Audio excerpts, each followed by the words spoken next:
proteico, estou perdendo fibra.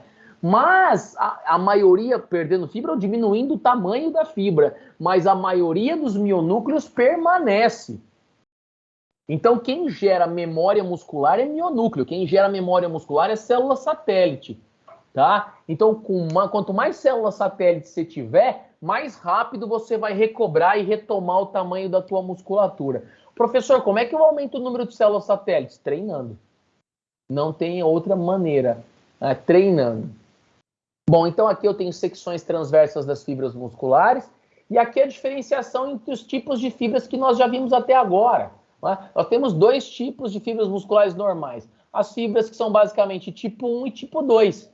Nossa, professor, você quer dizer que dá para diferir até colorimetricamente essas fibras? Dá sim. Dá para notar aqui que eu tenho uma fibra que é mais escura e aqui uma fibra que é mais clara. Tá? Isso é um tipo de histologia chamada de imunohistoquímica, só que nesse caso aqui é pH dependente.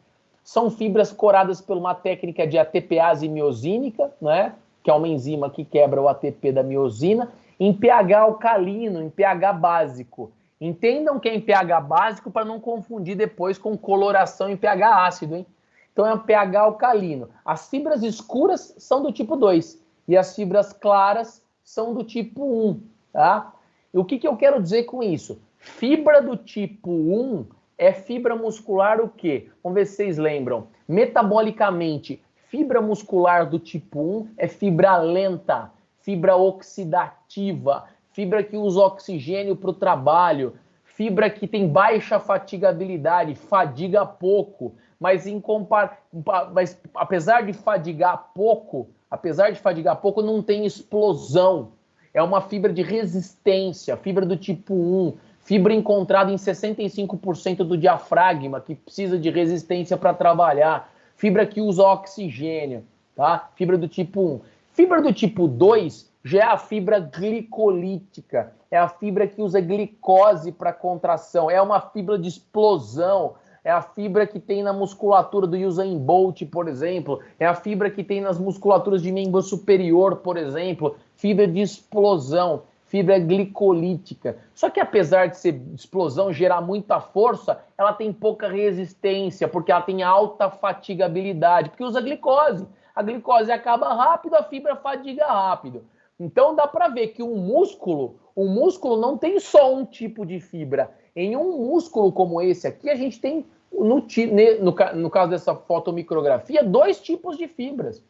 Professor, isso quer dizer que no meu bíceps eu posso ter fibra do tipo 1 e do tipo 2? Pode. Só que você vai ter um predomínio ou de uma ou de outra. Quer dizer, professor, que na minha panturrilha eu tenho fibras do tipo 1 e do tipo 2? Sim. Só que você vai ter o predomínio ou de uma ou de outra, dependendo do tipo de treino que você propõe. Porque quem transforma a tua fibra é o motoneurônio. O motoneurônio rápido transforma a tua fibra em uma fibra glicolítica e rápida. O motoneurônio lento, que inerva a tua fibra muscular de uma maneira lenta, transforma a tua fibra em uma fibra lenta oxidativa. É isso que eu estou querendo dizer. Professor, é por isso que os músculos são adaptáveis? Certamente, assertivamente são adaptáveis. Então eu posso pegar alguém que tem um conjunto de fibras de panturrilha que trabalha de uma maneira lenta, eu posso transformar essa panturrilha em não na totalidade, mas eu posso transformar na grande maioria dessas fibras de fibras rápidas? Claro que pode, através do treino. Então é assim, a fibra muda de acordo com o motoneurônio que a inerva, sim ou não? Sim.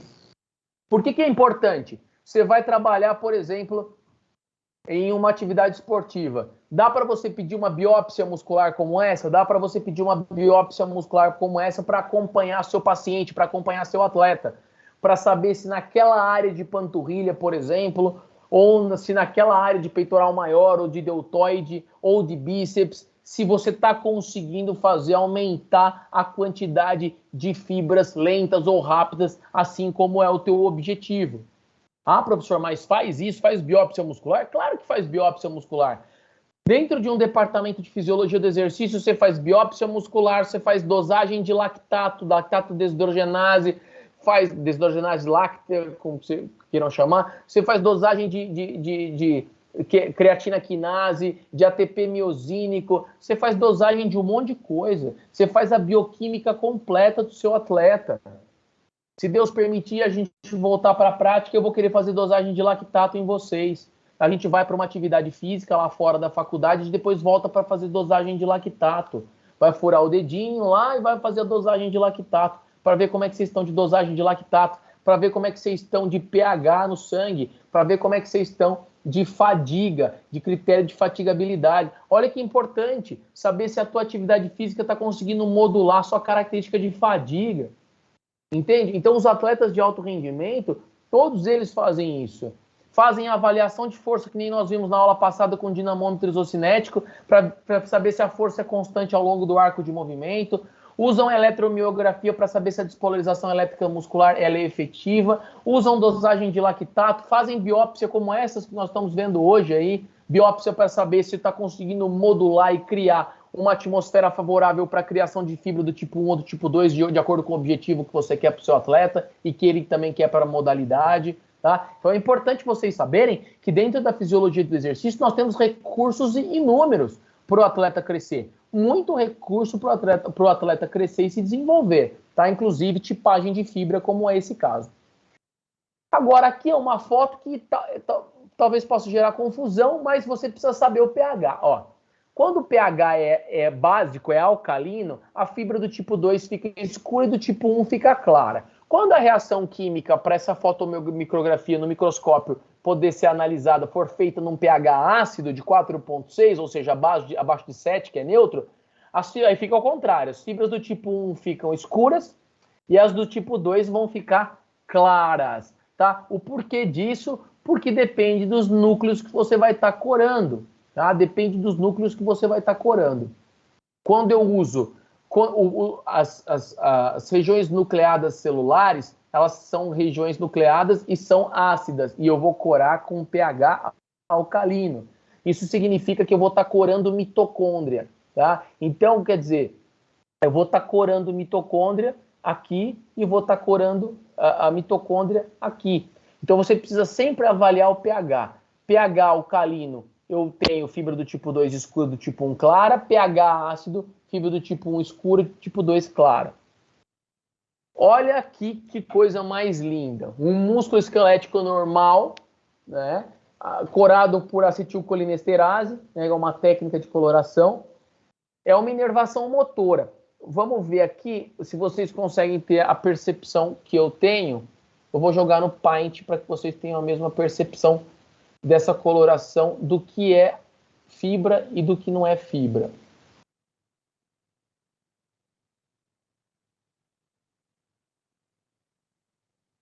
Vamos lá. Ó, eu vou separar as fibras musculares aqui, ó. Ó, aqui eu tenho uma separação. Aqui eu tenho outra separação de fibra muscular. Aqui eu tenho outra separação de fibra muscular. Aqui eu tenho outra separação de fibra. Aqui eu tenho outra separação de fibra. Aqui eu tenho outra separação de fibra. Agora eu vou apagar, ó. Dê uma olhada. Vocês conseguem entender que cada faixa dessa aqui reta é uma fibra muscular, sim ou não? Sim. E nessas fibras musculares eu tenho um conjunto de motoneurônios. Olha que importante que é isso. Aqui eu tenho vários motoneurônios, ó. Aqui é um motoneurônio com várias fibrinhas nervosas, com várias unidades motoras. Então, olha só, eu tenho um nervo, provavelmente estava aqui para cima, ele bifurca em subnervos, depois em motoneurônios, que são essas faixas aqui zebradas, mais escuras, e depois eu tenho várias unidades motoras. Olha uma unidade motora escapando aqui, ó, e se inserindo na fibra muscular. Olha outra unidade motora escapando aqui, se inserindo na fibra muscular. Outra unidade motora elétrica, outro nervinho pequenininho, unidade motora se inserindo na fibra muscular. Olha outra unidade motora, essa linda, hein? Bonita essa. Outra unidade motora escapando aqui, se inserindo na fibra muscular. Olha outra aqui escapando e se inserindo. Então, veja, para cada fibra muscular, eu tenho que ter no mínimo uma unidade motora. Para cada fibra muscular, eu tenho que ter no mínimo uma unidade motora. Isso é um músculo real, está no microscópio. Então, eu preciso dessas unidades motoras inseridas para poder levar o transporte eletroquímico para o músculo contrair, tá? Olha aqui que lindo. Ó, tem um axônio pré-terminal, unidade motora, ó, que é o feixe da inervação, né? Depois os subnúcleos, e aqui eu tenho o axônio, a unidade motora e a placa motora. Vocês estão vendo que tem uma sombra toda escura, uma sombra toda azulada aqui? Essa sombra azulada é a placa motora. Olha que a acetilcolinesterase impregnando toda a placa motora. Olha a unidade motora belíssima se inserindo na fibra e a placa motora aqui, ó. Olha, mais bonito ainda uma fibra muscular como essa, começando a ter um aumento do microscópio, aparecendo a área zebrada, os sarcômeros aqui, logo estariam aparecendo. As cadeias proteicas pesadas e leves aqui, ó, em quilodaltons, formando a parte zebrada da musculatura. Olha que lindo, chegando a unidade motora, se inserindo no músculo estriado esquelético através da placa motora e liberando acetilcolina. Olha aqui, ó. Você tem a impregnação da acetilcolinesterase, que é exatamente a enzima que vai impregnar na acetilcolina. Sim ou não? Sim. Isso é o real disso aqui, pessoal. Olha que lindo que é, ó. Isso aqui, ó. Isso aqui, que é simulado, ilustrativo, tá real no microscópio agora, ó. Real aqui. E aqui, um pouco mais ampliado, dá para ver várias placas, melhor, né? Os feixes, os motoneurônios, as unidades motoras, as placas motoras e as linhas de fibra sendo inervadas. Isso aqui é a coisa mais linda do mundo. Se você pegar um paciente que tem uma doença que tem desnervação, ele não vai ter nenhum tipo de árvorezinha azul dessa. O músculo vai estar desnervado. Aqui uma lesão em unidade motor, ó. Ó, aqui eu tenho uma árvore aqui normal, aqui eu tenho uma lesão em unidade motora, ó. Uma lesão em unidade motora. Aqui, mais uma vez, em outra vista, por outro tipo de impregnação, uma placa motora recobrindo a lateral da fibra muscular, tá? Então, o que a gente está vendo aqui, ó, essas placas motoras aqui, elas podem ser vistas aqui também em uma outra coloração, que é essa aqui de hematoxilina e eosina de Harris. Sim ou não? Recapitulando, motivação, integração, programação, execução do movimento voluntário. Para executar um movimento voluntário, eu preciso de um comprimento ideal da fibra muscular, eu preciso de uma despolarização eletroquímica, neurônios funcionando, e eu preciso de elementos químicos envolvidos na contração. Tipos de músculos não preciso voltar, em peniforme e fusiforme vocês já me entregaram. Tipo de contração isotônica, concêntrica, excêntrica, isométrica, isocinética, vocês já me entregaram. Já me entregaram sobre músculo tônico, músculo fásico, sobre metabolismo glicolítico, metabolismo oxidativo, sobre alta fatigabilidade e baixa fatigabilidade. Então, o básico da fisiologia da contração muscular, vocês sabem, inclusive trazem isso do ano passado. Por isso, nós migraremos para o próximo bloco de conteúdo, que é o de suplementação. E nós começaremos com suplementação de substâncias tamponantes e cafeína. Para isso, eu vou voltar nas características dos tipos de metabolismos para que vocês possam entender. Nós temos 3 tipos de metabolismos. Vamos lá. Vocês vão ter que anotar isso, senão vai ser pergunta para depois para vocês gerarem distinção das respostas e me entregarem. São 3 tipos de metabolismos básicos. O metabolismo ATP-CP, ATP-CP, que é o metabolismo fosfocreatínico. Vocês têm o metabolismo glicolítico e o metabolismo oxidativo. De novo, metabolismo ATP-CP, que é o fosfocreatínico, metabolismo glicolítico e o oxidativo. Diferença principal entre eles: o tempo de execução desse metabolismo em prol da contração muscular. O metabolismo ATP-CP é um metabolismo que é utilizado como fornecimento de energia para tarefas de 0 a 15 segundos. De novo, o metabolismo ATP-CP, que usa o ATP e a fosfocreatina é o metabolismo utilizado para fornecimento de energia de tarefas de 0 a 15 segundos. Sim ou não? Sim. O metabolismo glicolítico, que é aquele que usa de glicose como fonte de energia pronta entrega, o metabolismo glicolítico, que é aquele que usa glicose como fonte de energia pronta entrega, ele é um metabolismo que trabalha na faixa de execuções e execução de contração muscular de 15 a 30 segundos. Sim ou não? Sim. E o metabolismo oxidativo é um metabolismo que trabalha em prol do fornecimento de energia para a contração muscular em uma faixa acima de 30 segundos. Então, metabolismo ATP-CP, produção de energia para a contração muscular de 0 a 15 segundos. Metabolismo glicolítico de 15 a 30, metabolismo oxidativo acima de 30 segundos. Sim ou não? Sim. Sim. Ok.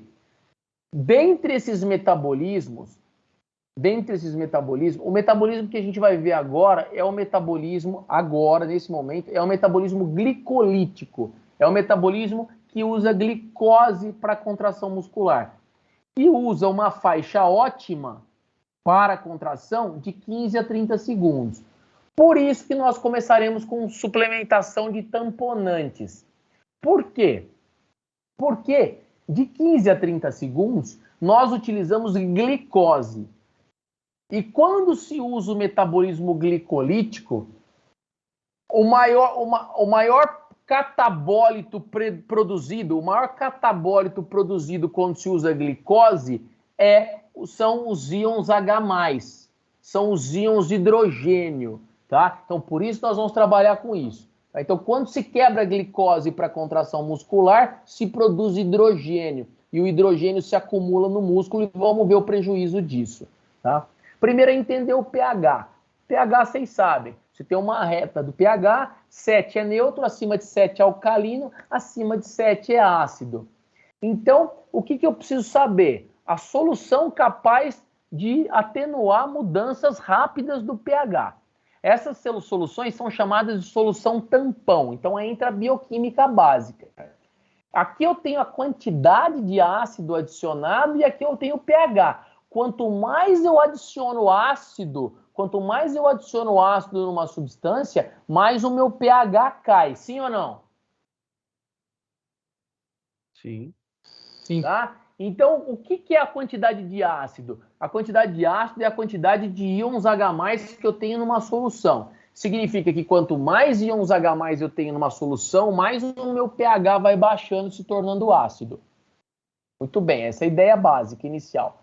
E a solução capaz de controlar isso é a solução tampão. Quando eu adiciono uma solução tampão como essa, por exemplo, que está sendo pipetada nesse Erlenmeyer aqui, mais um Beckerzinho aqui, com um pH-metro aqui, quanto mais eu vou pingando uma solução tampão, mais eu vou, o quê? Modulando meus íons H+. Eu vou o quê? Tirando a concentração dos íons H+, e vou elevando o meu pH. Então, veja, eu tiro a concentração dos íons H+. O que significa tirar a concentração de íons H+?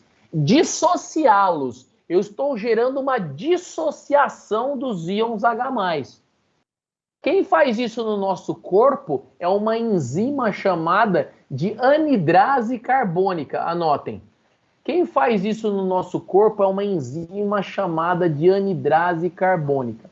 Só que muitas vezes a anidrase carbônica sozinha não é capaz de dissociar esses íons H+. Não é capaz de ser uma solução tampão ótima. Então eu tenho uma anidrase carbônica, ela funciona muito bem até determinados níveis. Se eu tiver muitos íons H+ acumulados no tecido, a anidrase carbônica não dá solução, não resolve sozinha. Eu preciso pedir ajuda externa para solucionar e otimizar essa dissociação iônica, essa dissociação dos íons H+. Eu tenho que dissociá-los, tá? Então vamos lá. Muito bem. Voltando aqui, em esportes dependentes de glicose, de via glicolítica, ou seja, de 15 a 30 segundos, o desempenho é limitado pela acidose muscular, contínuos, duração de aproximadamente 1 até aproximadamente 5 minutos. Então é assim, em esportes contínuos, onde eu tenho aí de 15 a 30 segundos de metabolismo glicolítico, isso pode ser extensivo a aproximadamente 5 minutos, até uma prova de 400 metros rasos, por exemplo, eu tenho que um prejuízo porque eu tenho um acúmulo de íon H+. Quando eu quebro glicose para fornecer energia, o meu pH cai. Quando eu quebro glicose para produzir energia, o meu pH cai, fica ácido. E a minha musculatura fica ácida. Eu tenho uma acidose intramuscular. Professor, você quer dizer que o desempenho de muitos desses atletas, esse desempenho é bloqueado ou esse desempenho é limitado por conta da acidose muscular? Sim, a acidose muscular é um dos calcanhares de Aquiles do desempenho das tarefas glicolíticas. Então, quanto mais eu tenho quebra de glicose, maior é a taxa de tendência de eu ter uma acidose intramuscular. E quanto maior a minha acidose intramuscular, maior a minha fadiga. Tá? Então, veja, em esportes que dependem da glicose, eu tenho como subproduto íons H+ dentro do músculo. Ou seja, um músculo ácido. Um músculo ácido ele é revertido em diminuição da produção de energia, diminuição da contração muscular, diminuição do cálcio no retículo sarcoplasmático. Até isso acontece.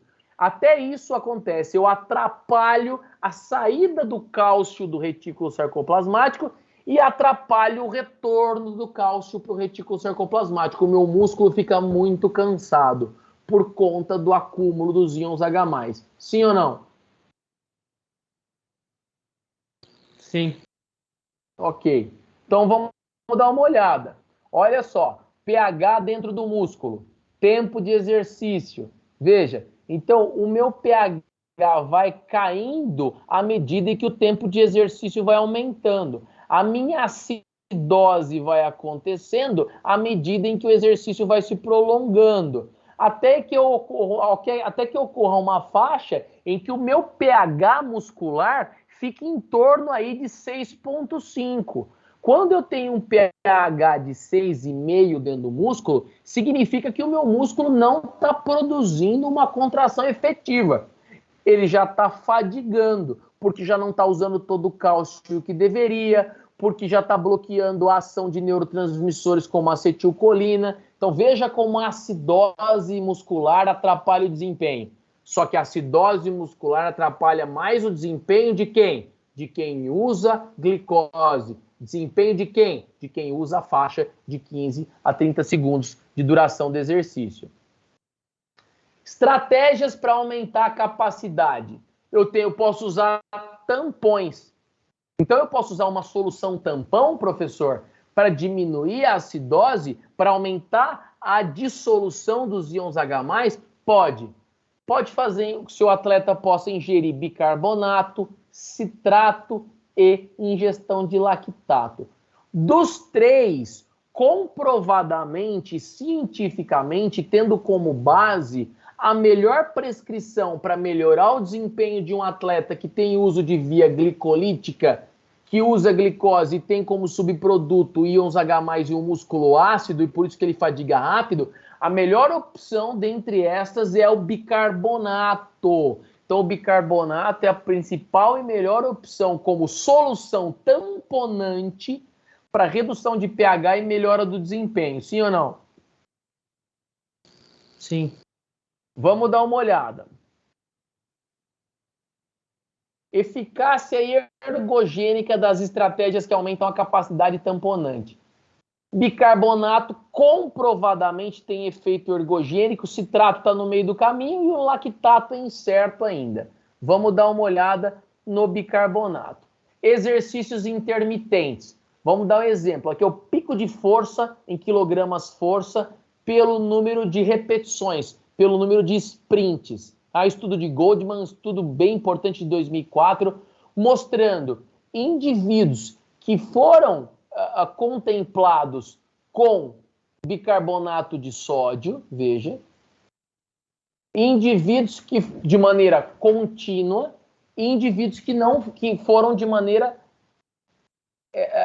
intervalada. Então, quer dizer, eu tenho bicarbonato de sódio sendo administrado de maneira contínua e aqui eu tenho de maneira intervalada como grupos controle os indivíduos que não receberam bicarbonato. Deem uma olhada o quanto o bicarbonato, quantas séries foram feitas? 5 séries de 6 segundos. Então foram sprints de corrida de 6 segundos. Pegaram essas pessoas, eu não me lembro a quantidade de atletas, mas vamos supor aqui para ficar mais fácil a compreensão. Pegaram 10 atletas, separaram em 2 grupos de 5 atletas cada. Num grupo desses atletas, os suplementaram com bicarbonato e outro grupo foi o grupo controle. E fizeram essa máxima aqui, ó. Olha lá, essa estratégia. 5 séries de 6 segundos. 5 sprints de 6 segundos. Olha só o que aconteceu nessas 5 séries de 6 segundos. Qual foi a força produzida, o pico de força produzido muscular? Foi muito maior no grupo que recebeu bicarbonato, com estatística positiva aqui, ó, estatisticamente representativo. Então, o bicarbonato, ele aumenta o pico de força desses atletas, principalmente em exercícios intermitentes. Então, quer dizer, os indivíduos tiveram uma projeção, provavelmente isso foi avaliado com eletromiografia, tá? E o pico de força deve ter sido avaliado em plataforma de pisada, tá? Por ação e reação do solo. Então, o que eles observaram? Observaram que o pico de força foi muito maior porque a fadiga foi menor. Tá? Olha aqui, por exemplo, no ciclismo, simulação de prova de ciclismo. Tá? O que acontece? Nós tivemos 60 minutos pedalando, 30 minutos a aproximadamente 80% do volume de oxigênio máximo e 30 minutos o mais rápido possível.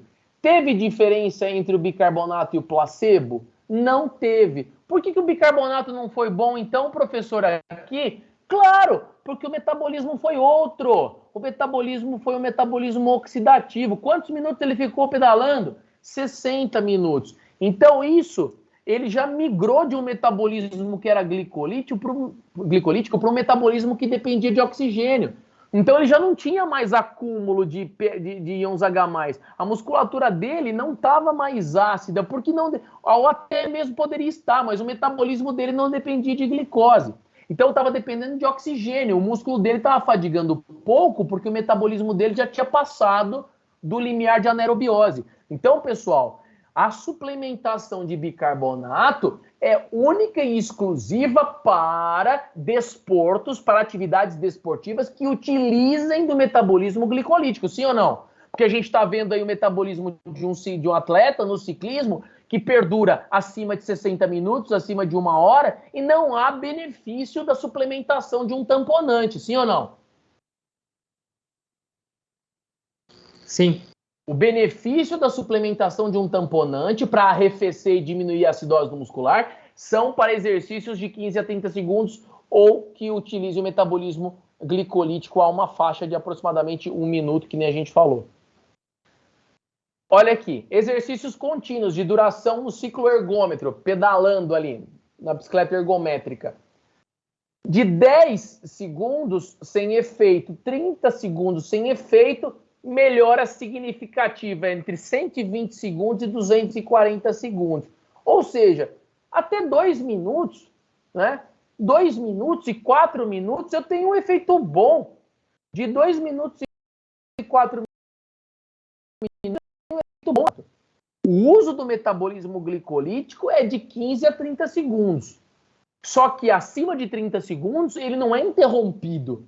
Ele é interrompido acima de 5 minutos, 6 minutos. Então, olha o intervalo ótimo que eu tenho para trabalhar também com o meu atleta que tem esse tipo de tarefa, que vai trabalhar de 2 a 4 minutos na sua tarefa de execução. E tem outra coisa também. Você pode ter um paciente ou um atleta que tenha uso de metabolismo intermediário. É aquele atleta, por exemplo, que é jogador de vôlei e entra para algumas condições, para subir para a rede para bloquear, ou entra de fundo de rede para cortar uma bola da linha dos 3, ou ele é um ponteiro que entra em situações episódicas no jogo. Esse cara é interessante, ele fica de 2 a 4 minutos no máximo na quadra. Esse é um atleta importante para fazer suplementação de bicarbonato. Agora, se você pegar um atleta como era o Serginho do vôlei, o Escadinha, que o cara fazia a recepção, o cara era líbero, ficava lá atrás recebendo na manchete, o cara desse ficava no jogo o tempo todo no jogo, horas ali no jogo de vôlei. Então é um atleta que não faz necessidade de suplementação de bicarbonato. Então depende de você entender a linha de ação do seu atleta, sim ou não? Sim. Pessoal, alguma dúvida? Por enquanto, não. Tá. Não.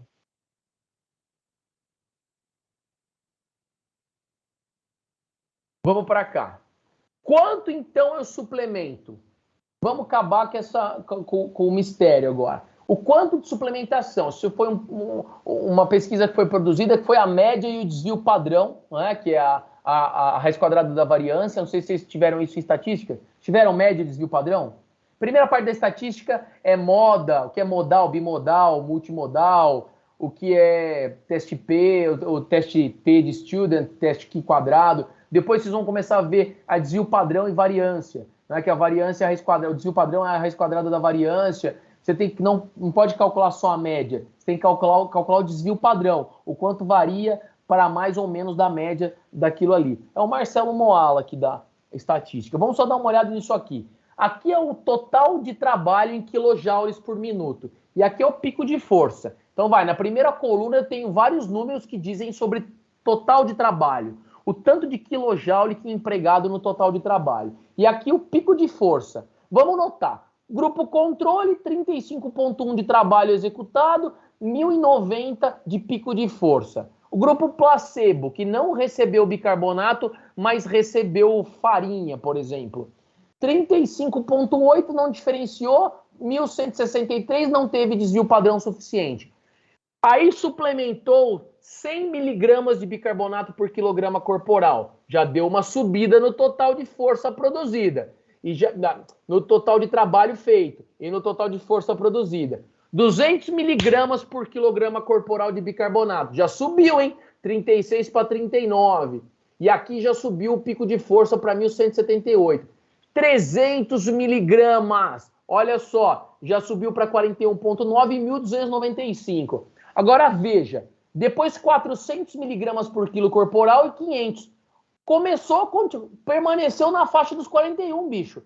Ou seja, qual que é a prescrição adequada de bicarbonato para aumento de rendimento? De força e, no caso de pico de força e desempenho de trabalho em quilojoules. 300 miligramas por quilograma corporal. Então, se você pegar um atleta, vê o quanto ele pesa em quilo e faz isso. Vai fazer a proporção. Qual proporção, professor? 300 miligramas por quilograma peso. 300 miligramas por quilograma peso. Aí vocês vão ver o quanto em gramas de bicarbonato esse atleta tem que ingerir antes da competição. Por falar em ingerir antes da competição, nós vamos verificar isso na aula que vem, o quanto tempo antes da atividade física é necessária a suplementação do bicarbonato para que ela tenha o efeito desejado, reduzindo a acidose muscular e melhorando o desempenho, tá? Vamos lá. Eu vou mandar as questões para vocês no WhatsApp, tá ok? Depois, para a gente não se estender muito. Combinado? Combinado.